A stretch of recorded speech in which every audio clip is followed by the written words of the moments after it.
Shalom semua, bagaimana kabarnya? Saya yakin luar biasa ya semua ya. Kami percaya penyertaan Tuhan menyebabkan kita semua ada di sini. Kasih Tuhan yang membuat kita bersama-sama di sini dalam keadaan tubuh yang sehat, dalam sukacita yang luar biasa. Karena kita yakin bahwa penjagaan Tuhan, penyertaan Tuhan selalu baru dalam kehidupan kita semua. Amin. Hari ini saya akan membawakan mengenai dengan tema hati yang terbuka untuk Yesus. Kita akan melihat teladan daripada Sakyus, bagaimana kerinduannya untuk mengalami perjumpaan dengan Tuhan, kerinduannya untuk melihat Tuhan, rasa penasarannya untuk melihat Tuhan, membuat dia berespon mempunyai tindakan yang membuat Tuhan itu suka, membuat Tuhan itu suka, dan Tuhan itu akhirnya Tuhan itu mau memanggilnya Sakyus, dan Tuhan mau tinggal di dalam rumah Sakyus. Suatu reward yang luar biasa ya kalau Tuhan mau tinggal dalam kehidupan kita. Mari kita lihat meniru teladan daripada Sakyus untuk kita pakai dalam kehidupan kita. Bagaimana tindakan Sakyus yang menyebabkan Tuhan itu mau tinggal dalam hati kita. Kita baca di ayat kita, yaitu di Lukas pasal 19 ayat 1 sampai 10. Kita baca bersama-sama. Saya bacakan di ayat pertama dulu ya. Yesus masuk dan melintasi kota Yeriko. Saya akan jelaskan di ayat demi ayat. Saya akan bahas satu persatu ayat demi ayat. Kita mulai di ayat pertama. Yesus masuk dan melintasi kota Yeriko. Kota Yeriko ini dikenal sebagai kota berdosa, kota yang penuh dengan dosa. Kota di mana penduduk-penduduknya menyembah berhala. Kota di mana orang-orang itu menolak Tuhan. Bahkan kota ini dikutuk oleh Nabi Yosua. Jadi kota ini juga melambangkan perlawanan manusia terhadap Tuhan. Bayangkan bagaimana dosanya kota ini.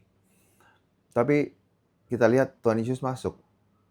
Tuhan masuk ke dalam kota Yeriko.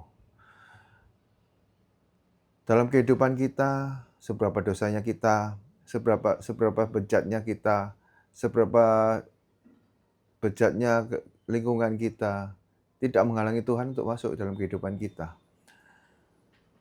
Tuhan itu masuk ke kota Yeriko karena Tuhan itu adil. Tuhan itu masuk dalam semua orang. Tuhan itu ingin Injilnya diberitakan kepada semua orang. Tinggal bagaimana kita meresponnya saja. Tuhan itu adil. Semua orang Tuhan masuk dalam kehidupan semua orang. Tapi kita lihat cuma Sakyus yang bereaksi, yang dalam cerita ini cuma Sakyus yang bereaksi. Dan menyebabkan Tuhan suka dengannya. Kita di ayat kedua mengenai latar belakang Sakyus ya.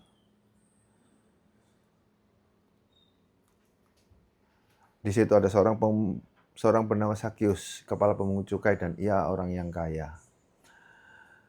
Menjadi orang kaya bukan hal yang dosa. Menjadi orang kaya bukan hal yang dijauhi Tuhan.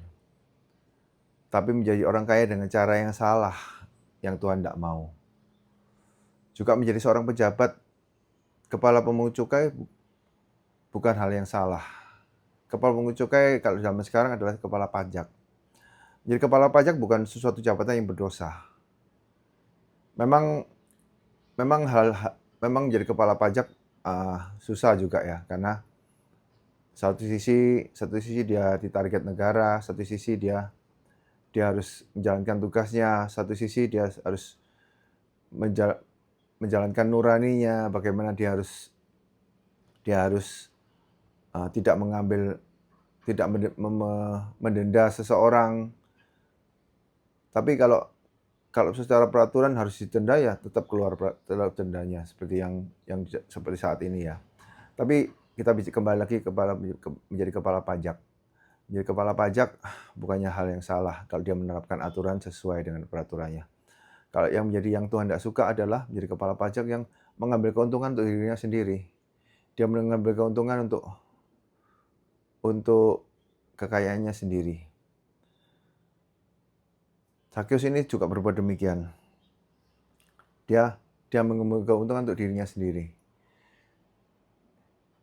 Tiap kali ada orang membayar pajak, dia takut-takuti dari harus membayar pajak misalkan 100 dinar. Dia takut-takuti menjadi 200 dinar karena dia takut-takuti karena dia harus kurang bayar pajak, dia harus bayar pajak dari segi ini dia menerapkan banyak peraturan yang seharusnya tidak seharusnya orang tersebut membayar. Nah, Sakyus ini berbuat demikian. Sakyus ini mengambil lebih untuk keuntungan pribadinya. Ini yang Tuhan tidak suka.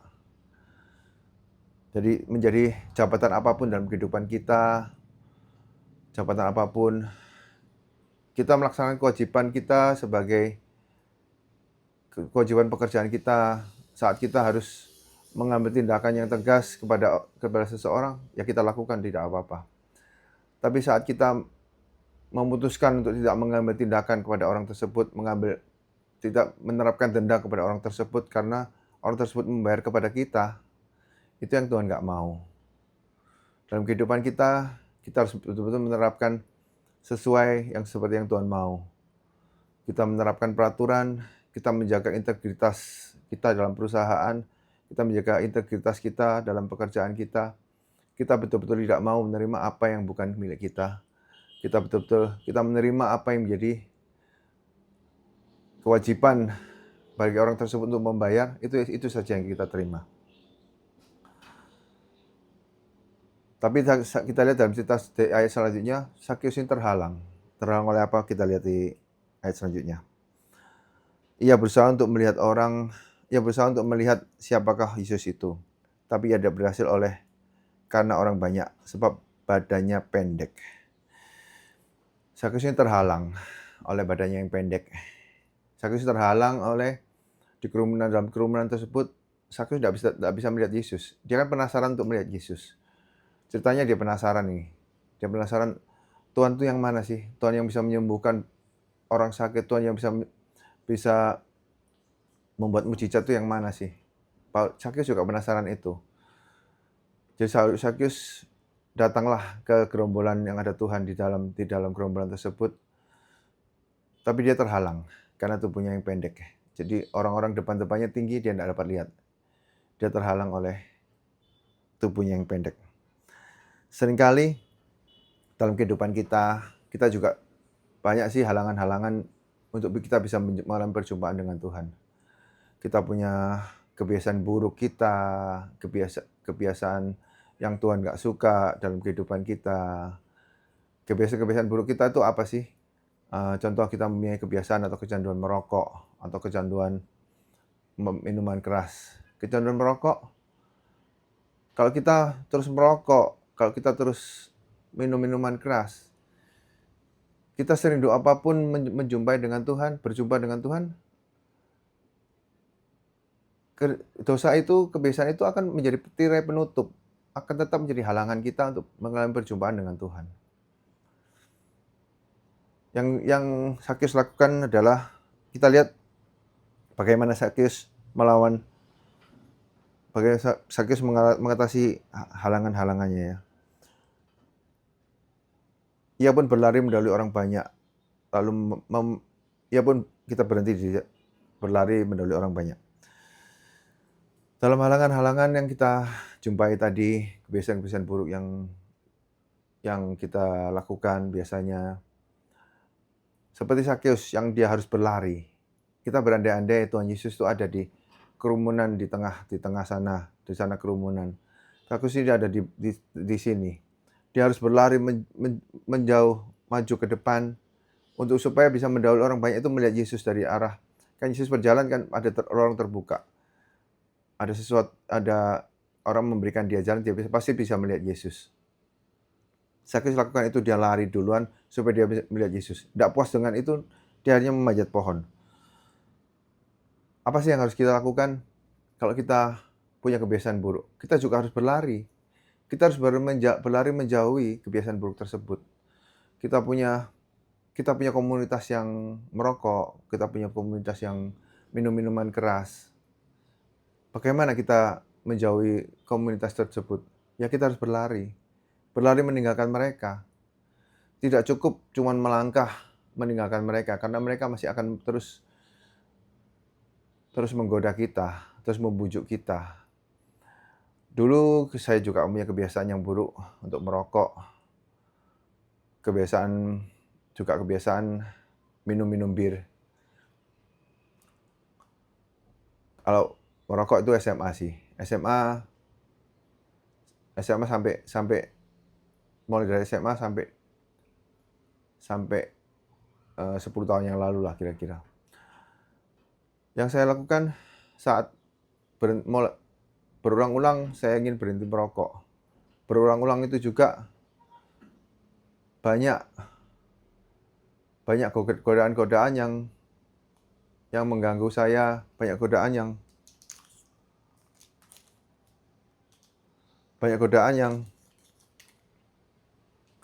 yang mengajak saya untuk kembali kepada rokok tersebut. Juga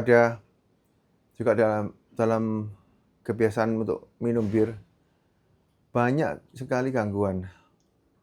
Saat itu saya menjauhi dalam satu kelompok perkumpulan tiap bulan 1 kali. Disitulah saya minum minuman bir.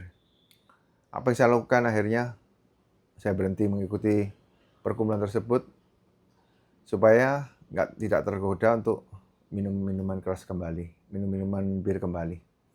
Seperti itulah yang harus kita lakukan. Kita harus berlari meninggalkan. Kalau cuman kita melangkah saja meninggalkan, itu cuman seolah-olah kita cuman berkata dalam kelompok kita masih terus di sana. Kita berkata, sudah mulai hari ini saya nggak mau merokok.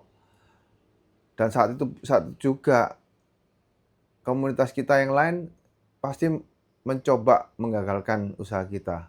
Pasti mencoba untuk menggagalkan niat kita untuk berhenti merokok.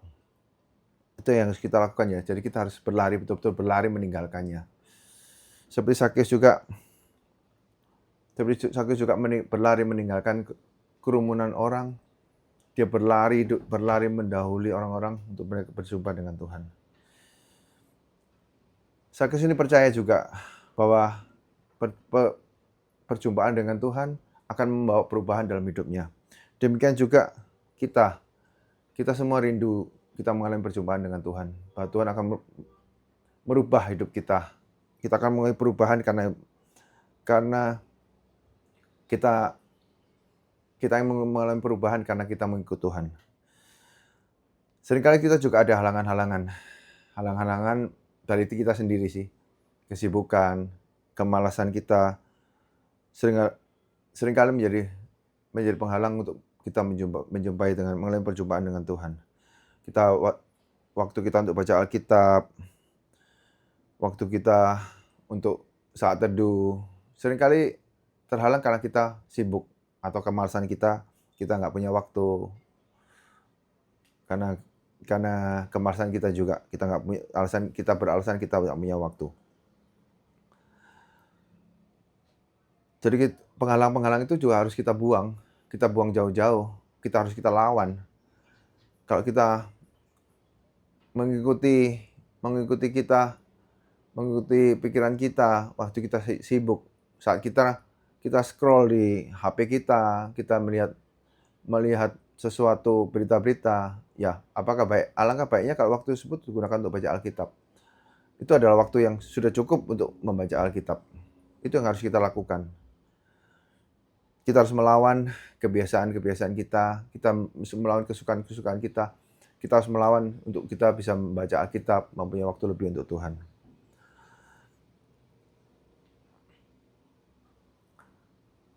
Jadi Sakyus ini, setelah Sakyus berlari menjauhi orang banyak, yang dilakukan adalah memanjat pohon.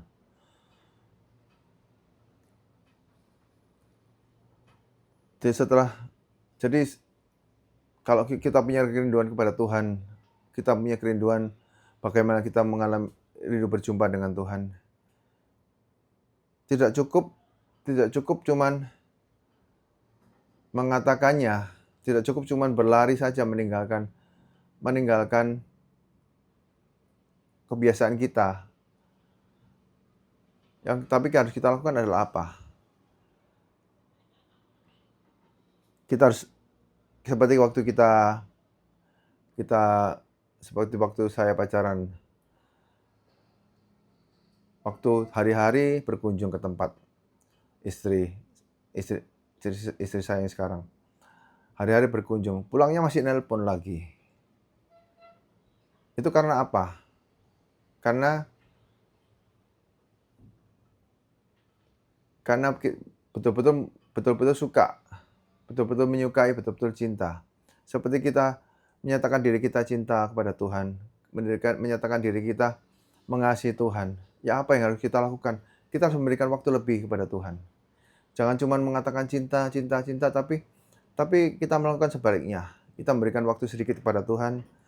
Kita punya waktu yang banyak untuk hal-hal lain di luar Tuhan. Bahkan untuk hal-hal duniawi, bahkan untuk hal-hal yang Tuhan tidak suka. Jadi usaha kita, kalau kita juga mempunyai usaha, kita mempunyai kebiasaan buruk. Saat kita menolak untuk melakukan kembali, saat kita menolak untuk merokok kembali, kita menolak betul-betul untuk tidak mau minum, kalau kita mempunyai kebiasaan omong kotor atau kebiasaan mengeluarkan omongan jorok, terus kita nggak mau melakukan, kita menolak melakukannya, hal tersebut yang Tuhan hargai. Hal tersebut yang Tuhan hargai dalam kehidupan kita. Kita betul-betul mau meninggalkan kebiasaan merokok dengan kita menjauhi komunitas yang jelek tersebut, dan kita masuk dalam persekutuan yang baik, persekutuan yang baik. Itu yang Tuhan yang hargai dalam kehidupan kita. Kita di sini dari Gereja GMS, kita mempunyai persekutuan yang namanya CG. CG di sini kita akan menjaga hidup masing-masing anggota. Kita akan saling menjaga. Bagaimana kita yang dulunya suka merokok, saat kita berjanji untuk berubah, kita akan saling mengingatkan. Kita akan saling menjaga Anda. Kita akan saling mengingatkan. Dulu saya juga berjanji dalam CG.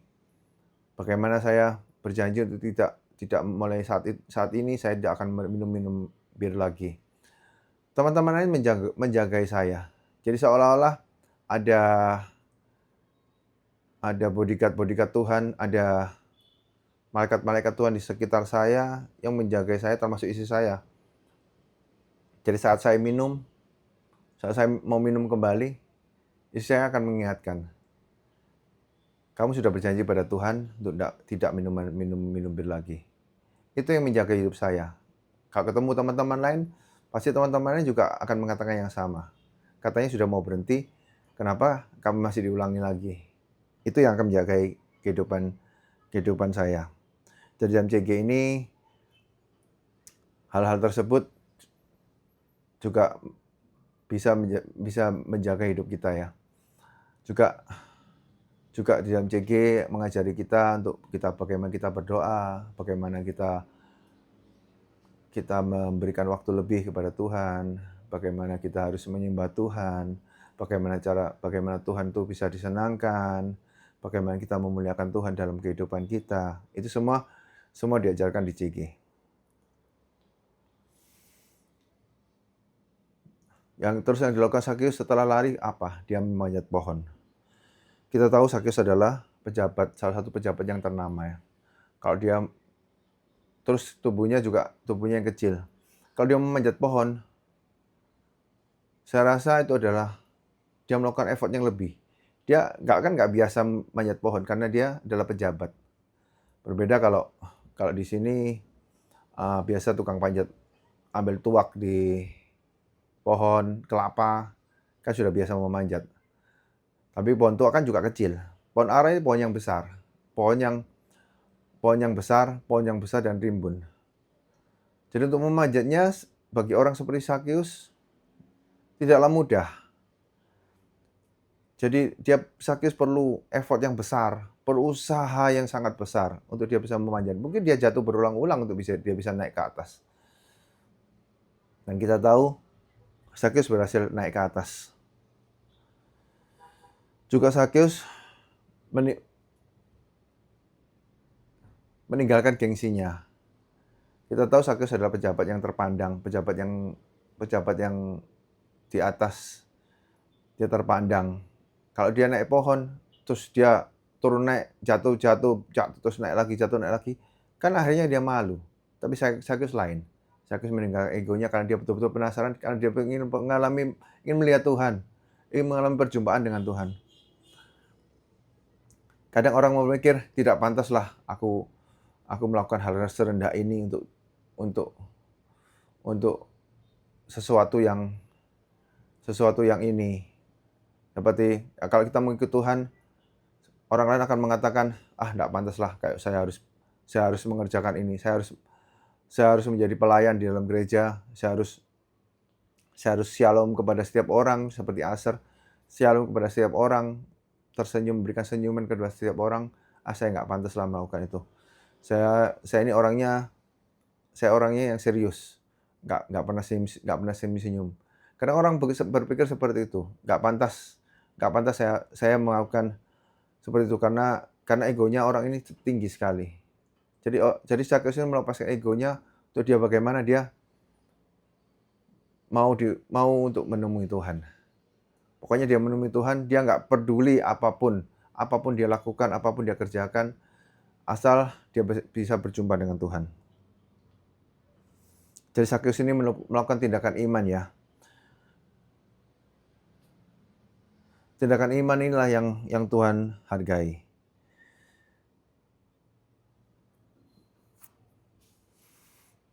Jadi dalam kehidupan kita untuk melakukan effort lebih, kita selain janji-janji kepada Tuhan, kita harus ada tindakan kepada kita. Ada tindakan dari kita sendiri yang harus kita lakukan dengan sungguh-sungguh. Selain kita cuma janji, Tuhan saya mau berhenti merokok, Tuhan saya mau berhenti minum, Tuhan saya nggak mau berkata-kata jelek lagi Tuhan, saya nggak mau maki-maki lagi Tuhan, saya nggak mau lihat pornografi lagi Tuhan. Tapi itu aja nggak cukup. Kita harus sertai kehidupan kita mendekat kepada Tuhan. Kita punya waktu lebih dalam doa, kita punya waktu lebih dalam saat teduh. Hari-hari kita isi dengan firman Tuhan. Kalau kita sudah komitmen dengan baca firman, satu pasal satu hari, ya ayo kita lakukan. Kalau kita bisa komitmen 2 pasal, ayo kita lakukan. Kita yang utama dalam membaca kitab ini adalah konsistensi, juga rutinitas setiap hari yang harus kita lakukan. Jadi orang yang sudah bertobat, pertobatan itu akan membawa kita kepada suatu tindakan iman. Tindakan iman kita, bagaimana tindakan iman kita kalau kita menyatakan pertobatan kita pada Tuhan? Yang pertama, kita harus meninggalkan komunitas yang jelek, bergabung dengan komunitas yang benar, komunitas yang baik, komunitas yang memberitakan Tuhan, komunitas yang berbicara hanya mengenai Tuhan. Kita punya di gereja dalam gereja GMS, kita punya komunitas rohani yang dinamakan CG. Yang seperti saya bicarakan tadi, komunitas ini dibentuk untuk sama-sama kita bersama-sama berjalan, bersama-sama untuk mengikuti Tuhan dengan sungguh-sungguh. Komunitas ini dibentuk supaya menjaga setiap kita jangan sampai terhilang. Komunitas ini dibentuk untuk kita bisa lebih dekat dengan Tuhan. Tindakan iman yang kedua adalah kita bersaksi di dalam komunitas ini dan CG ini. Saya dulu pernah bersaksi untuk tidak merokok lagi. Teman-teman lain menjagai seperti yang saya ceritakan tadi. Jadi teman-teman akan menjagai saya. Juga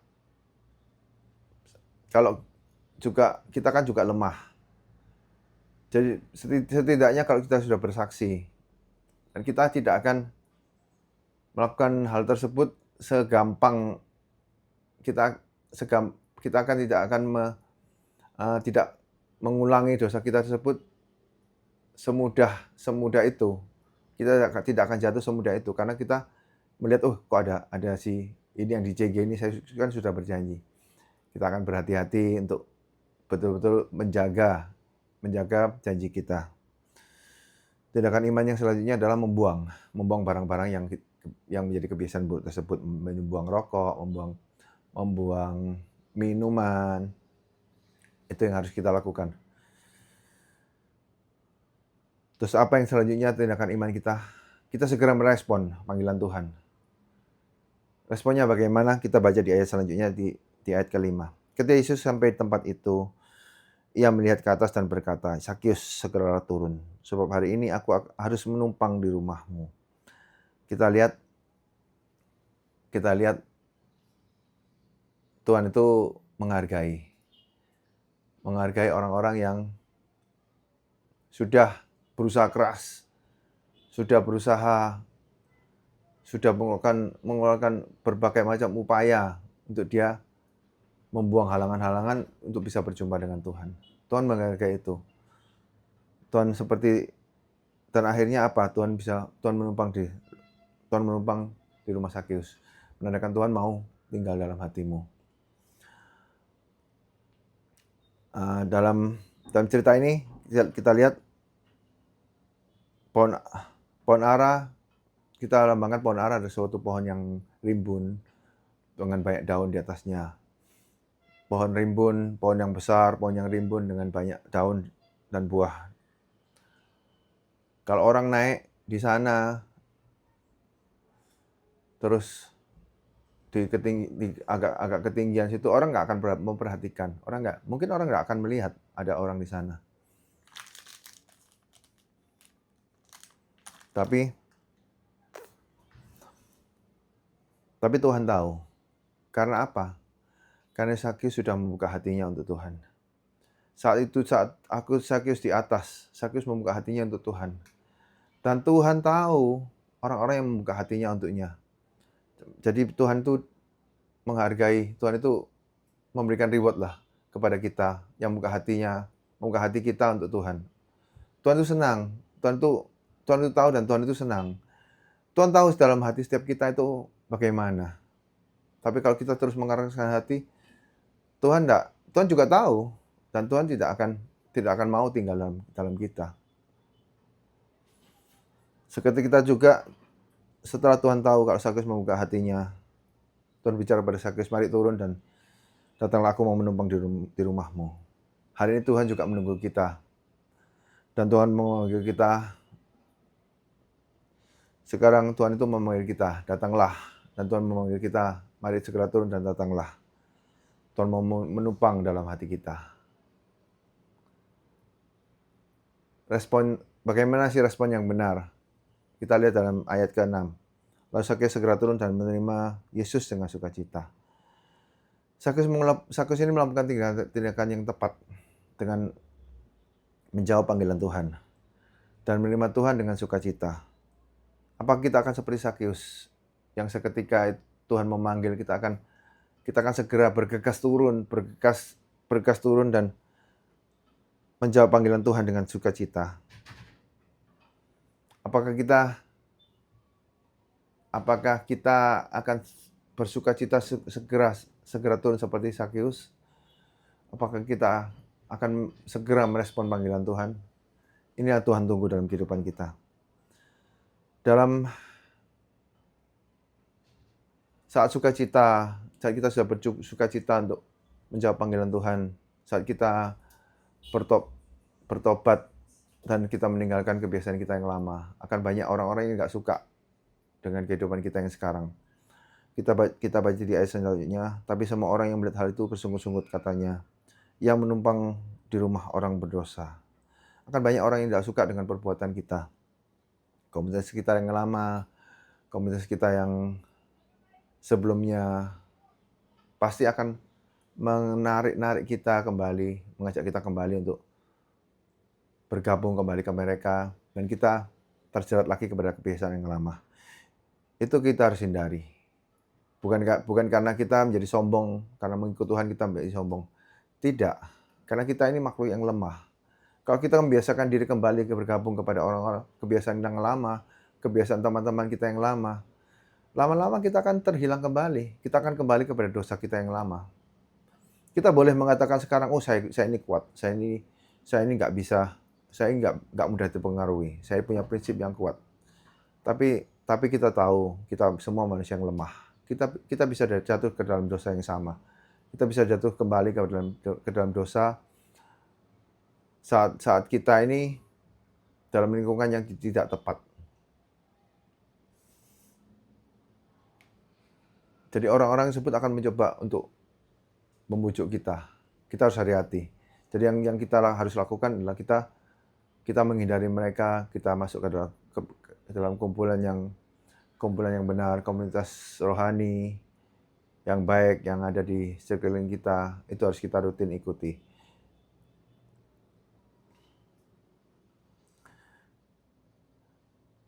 Kita baca di ayat ke-8.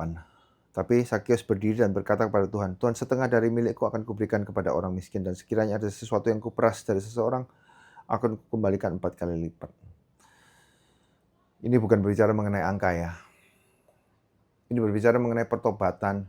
Pada suatu pertobatan memang butuh pengorbanan, ada harga yang harus dibayar. Pertobatan itu tidak sekedar mengatakan, Tuhan saya bertobat, saya nggak mau mengulangi. Pertobatan itu ada harga yang harus dibayar. Kalau orang sudah, Tuhan saya bertobat, tidak mau merokok lagi, ada hari-hari yang menyiksanya, ada hari-hari yang betul-betul membuat dia tidak nyaman. Mungkin bisa berseminggu, 2 minggu, 1 bulan, 2 bulan, atau mungkin 1 bulan, 2 bulan kemudian dia melihat orang merokok lagi, terus dia betul-betul dia harus melawan keinginannya, dia harus melawan keinginan untuk kembali dia merokok kembali. Itu saat-saat yang menyusahkan bagi dia. Saat-saat tersebut adalah saat-saat yang membuatnya tidak nyaman, membuatnya tersiksa. Itulah harga yang harus dibayar. Tapi kita lihat bagaimana saat kita sudah bisa mengatasi itu ya. Di ayat ke-9 dan 10.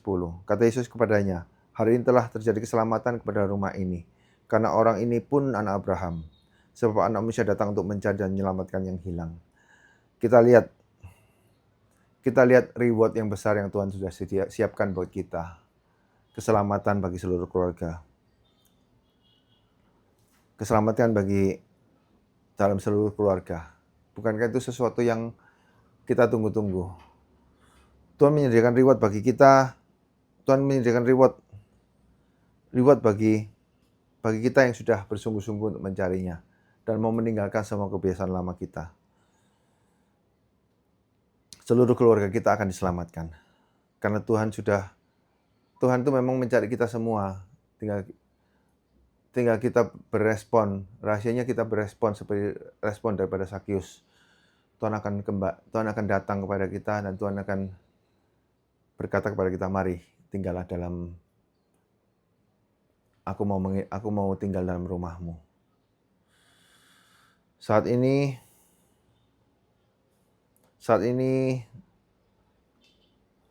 kita di sini bagi yang merasa kesepian, bagi yang merasa ditinggal oleh Tuhan, bagi yang mau membuka hatinya untuk Tuhan, bagi yang merasa hatinya masih tandus, hatinya menjadi tandus, hatinya masih kering, hatinya seolah-olah tidak ada Tuhan dalam hidupnya. Hatinya hari ini Tuhan ada di sini, hari ini Tuhan masuk di tempat ini, Tuhan itu hadir di sini. Hari ini Tuhan merindukan mau membuat perubahan dalam hidup kita. Maukah kita berlari-lari meninggalkan semua penghalang-penghalang kita? Mau kita berlari meninggalkan semuanya, meninggalkan penghalang kita, dan naik pohon seperti Sakeus? Kita tahu bahwa rahasia Tuhan untuk tinggal di rumah Sakeus karena dia meninggalkan egonya, dia tidak malu, dia tidak malu untuk bagaimana pangkatnya yang tinggi tidak membuat dia malu untuk dia naik pohon. Mari kita juga jangan malu dan lakukan tindakan iman seperti Sakeus, meninggalkan semua egonya dan dia naik pohon. Mari saya mengundang Anda, angkat tangan Anda.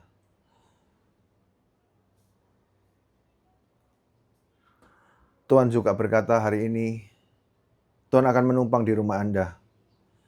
Masihkah kita berkeras hati, tidak mau menerima Tuhan tidak mau membuka hati kita kepadanya? Mari angkat tangan Anda lebih tinggi lagi. Tuhan mau melihat keseriusan Anda bagaimana merespon panggilan Tuhan, merespon ajakan Tuhan. Bagaimana Tuhan melihat kita tidak malu untuk menerima ajakan daripada Tuhan. Sakeus di dalam cerita ini menjadi cerita biasa kalau dia tidak pernah berlari. Sakeus harus menjadi cerita biasa kalau dia tidak pernah melepaskan semua penghalang-penghalangnya. Mari, saya ajak Anda yang sudah mengangkat tangan, berlarilah ke depan. Tinggalkan semua penghalang-penghalang, rasa malu dalam hidupmu, rasa malu dilihat oleh teman-teman. Mari, berlarilah ke depan. Tuhan ingin melihat keseriusan Anda. Tuhan ingin menyelamatkan Anda. Tuhan ingin membawa perubahan hidup dalam Anda. Mari majulah dan menerima Tuhan sebagai Tuhan dalam hidupmu. Mari maju. Kasih Tuhan memulihkan, kasih Tuhan memperbarui,